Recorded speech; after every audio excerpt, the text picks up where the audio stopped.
संरक्षण का, प्रदूषण का अध्ययन करना शुरू करेंगे तो बहुत सारी गलतियां हम अनजाने में कर जा रहे हैं जो हमारी समझ में नहीं है। हमें नहीं पता कि हमारे इस कदम से प्रकृति और पर्यावरण का नुकसान होगा। पर्यावरण मित्र मिशन अनवरत मुहिम चला रही है।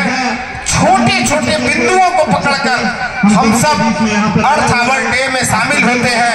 निवेदन है कि सचत कलश का पूजन करें। अर्थ आवर दुनिया में वर्ष का एक दिन है जो अर्थ आवर के नाम से जाना जाता है। अवश्य जाइए, कि हम सभी के लिए सौभाग्य का पल है कि उस दिन का 1 घंटा अर्थ आवर के नाम से जाना जाता है। अर्थ आवर का मतलब होता है 1 घंटा प्रकृति के लिए। उतने समय में पूरी दुनिया में बिजली से चलने वाली रोशनी बंद कर दी जाती है। उसके पीछे का संकल्प है बिजली को बचाने का।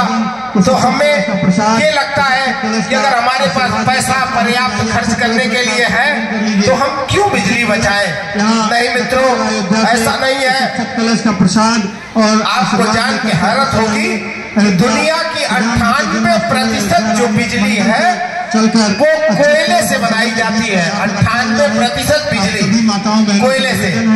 पंचक्कियों का जो पंचक्कियां चलती हैं और उसके साथ साथ परमाणु बिजली घर का, इसकी पूरी दुनिया में जो भूमिका है बिजली बनाने में मात्र 2% है।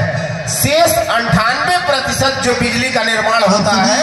माताओं बहनों को निवेदन है कि अक्षत कलश यहाँ पे रखा हुआ है, उसका आशीर्वाद और प्रसाद लेकर के अवश्य 98% बिजली चलकर जो कोयले से बनती है में यहाँ पर रखा गया है। कोयले से बिजली बनेगी।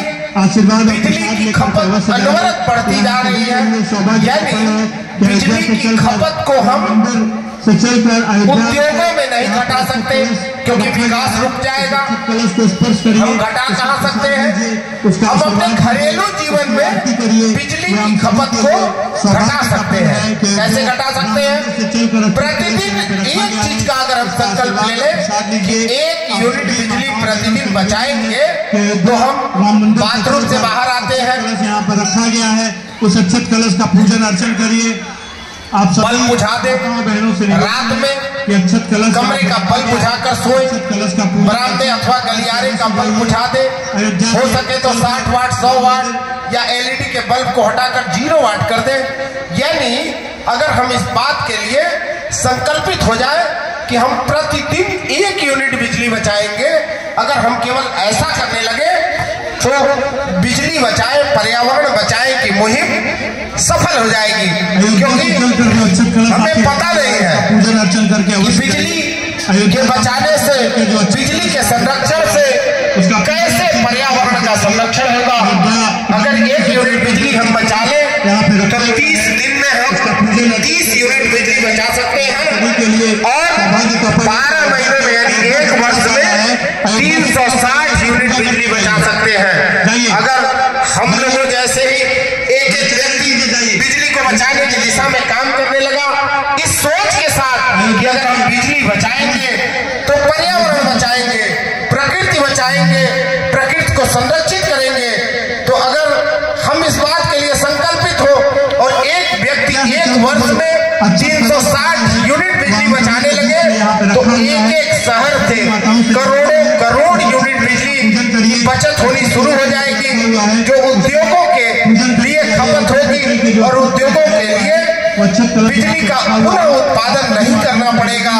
यानी कार्बन उत्सर्जन जो होता है जिसके कारण धरती लगातार गर्म होती जा रही है, जिसे हम ग्लोबल वार्मिंग कहते हैं, कार्बन उत्सर्जन में 40% दुनिया की हिस्सेदारी रखा हुआ है। आप विद्युत निर्माण की है, 40% हिस्सेदारी।